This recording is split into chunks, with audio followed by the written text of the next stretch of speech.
மத்திய அரசோட அலுவலகங்கள் எல்லாத்தையும் இந்தியை வந்து அழிச்சிட்டு இருக்காங்க.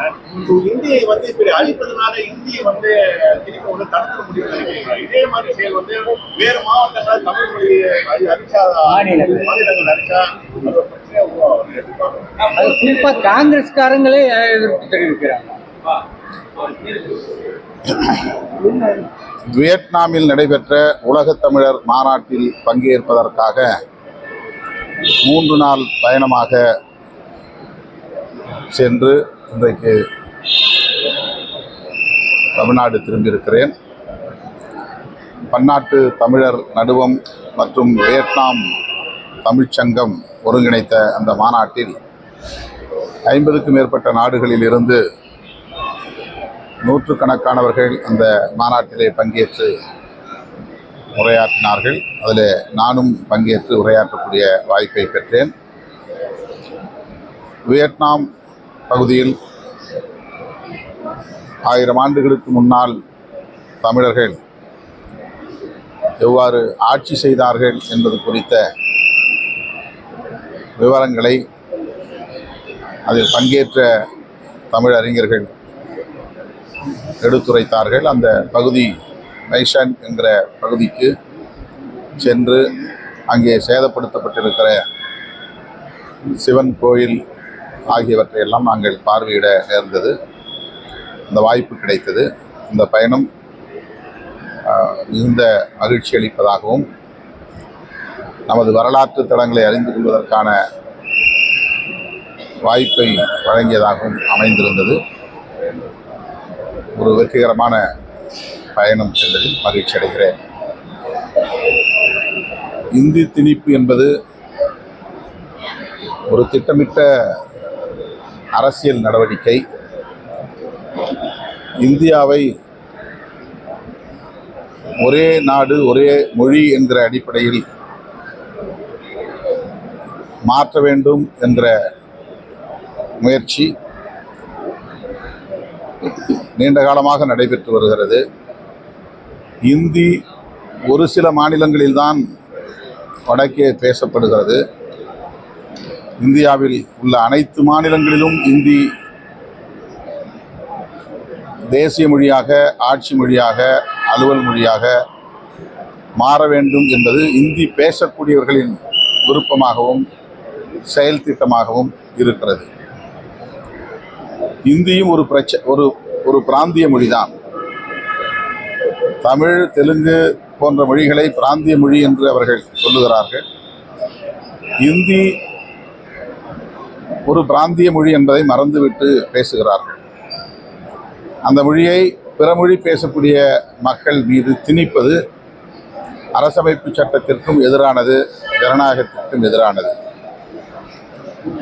மும்மொழி கொள்கை, அதில் இந்தி கட்டாயமில்லை என்று தர்மேந்திர பிரதான் இப்போது விளக்கம் சொல்லியிருக்கிறார். ஆனால் நடைமுறையில் 3வது மொழி இந்தி என்றுதான் மத்திய அரசு நடத்துகிற கல்வி நிறுவனங்களில் இருக்கிறது. மாநில அரசுகள் நடத்துகிற நிறுவனங்களிலும் அதை கொண்டு வர வேண்டும், எதிர்காலத்தில் அதை நடைமுறைப்படுத்த வேண்டும் என்பதாகத்தான் அவர்களின் நோக்கம் இருக்கிறது. இப்போது PM ஸ்ரீ என்கிற பெயரில் பள்ளிக்கூடங்களை நிறுவுகிறார்கள். அந்த பள்ளிக்கூடங்களில் 3 மொழி திட்டத்தை நடைமுறைப்படுத்த வேண்டும் என்று சொல்லுகிறார்கள். தாய்மொழி ஒன்று, ஆங்கிலம் ஒன்று, ஏதேனும் ஒரு இந்திய மொழி என்று அதில் கூறப்பட்டிருக்கிறது. ஏதேனும் ஒரு இந்திய மொழி என்றால் இந்தி பேசக்கூடியவர்கள் 3வது மொழியாக எந்த மொழியை பேசுகிறார்கள் என்பதை அவர்கள் வெளிப்படையாக அறிவிக்க வேண்டும்.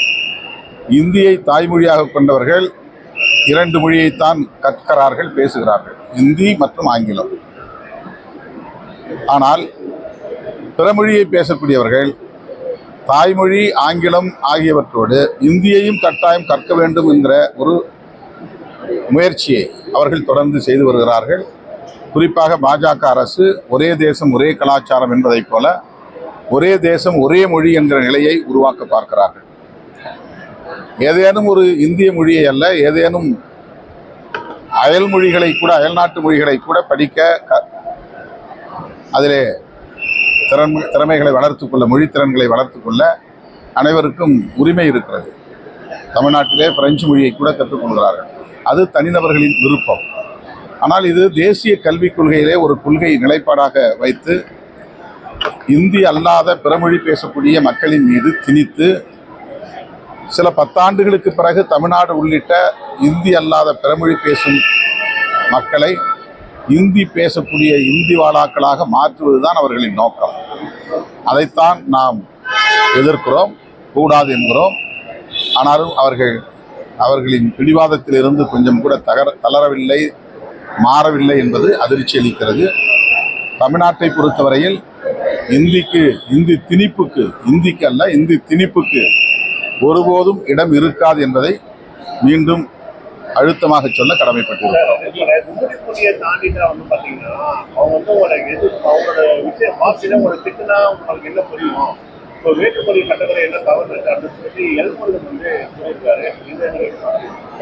இந்தியா கூட்டணி நீங்க சொன்ன கருத்தை ஒத்துக்குவாங்க.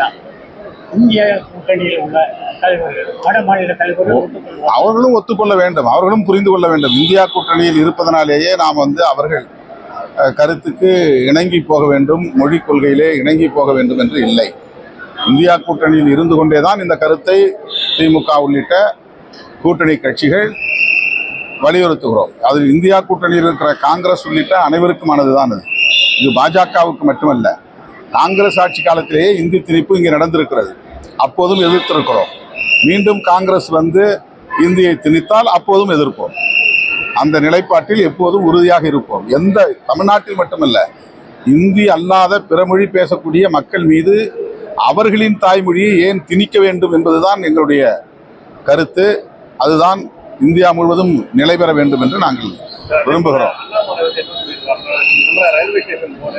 அப்புறம் மத்திய அரசு அலுவலகம் போர்ல போய் பெயிண்ட் அடிக்கிறவங்க, நீங்க அமலாக்கத்துறையோட அலுவலகத்தை போர்ல பெயிண்ட் அடிக்கிறவங்க தைரியம் இருக்கான்னு கேட்டுருவாரு.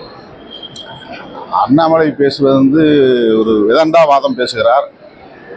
அவருடைய அரசியலை இங்கே நிலைநாட்ட வேண்டும் என்று விரும்புகிறார். அவர் கர்நாடகாவிலே இருந்தால் நான் கன்னடன் என்பார், தமிழ்நாட்டிலே வந்தால் நான் தமிழன் என்பார், RSS கூடாரத்திற்கு போனால் நான் இந்து என்பார். இப்படி பல வேடம் போடக்கூடியவர் அண்ணாமலை. ஆகவே அண்ணாமலையின் பேச்சுக்கு தமிழ்நாட்டில் யாரும் உரிய முக்கியத்துவம் தரமாட்டார்கள். அவர் பேசுவதை விதண்டாவாதமாகத்தான் கருதுகிறார்.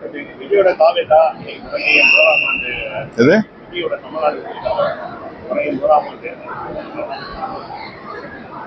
விஜயுடைய கட்சி தொடங்கி 1ஆம் ஆண்டா?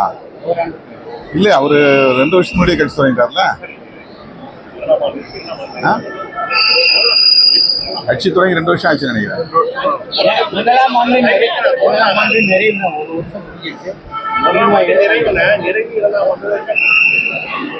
அது தொடங்கும் போதே வாழ்த்து தெரிவிச்சிட்டேன்.